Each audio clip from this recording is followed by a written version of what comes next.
tenais à vous parler d'un sujet auquel j'ai été confrontée assez récemment, dans la mesure où j'ai vu j'ai assisté à une conférence sur le harcèlement scolaire.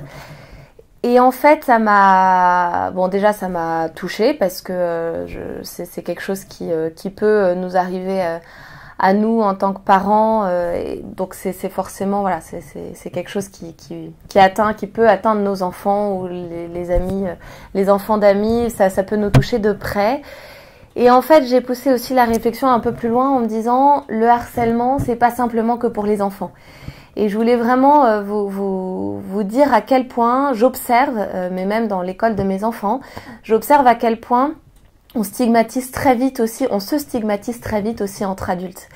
Et j'ai repéré, par exemple, je sais que dans une école, j'avais déjà repéré qu'il y avait une jeune femme qui était un peu différente des autres et qui provoquait, mais sans le vouloir, parce que honnêtement, elle était adorable, mais elle provoquait le rejet parce qu'elle était différente.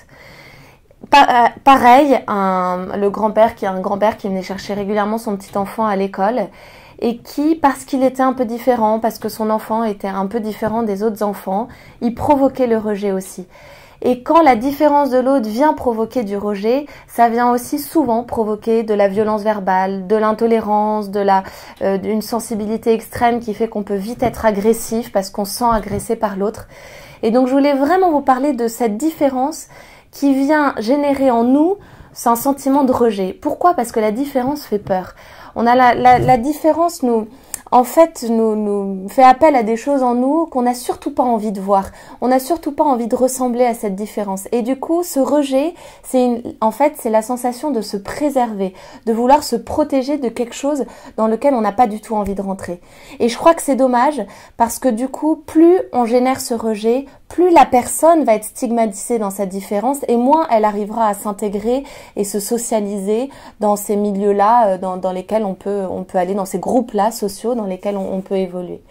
Donc vraiment, je vous invite à essayer de vous dire que c'est pas parce que vous allez être gentil, aimable, avec quelqu'un qui est différent, que forcément que vous allez être assimilé à cette différence. Je crois que vraiment, il faut arriver à prendre ce recul et se dire que parfois on s'imagine pas la souffrance qu'on peut provoquer chez l'autre en laissant seul dans une cour, quand tous les parents parlent entre eux et qu'il y en a qu'un qui est à côté.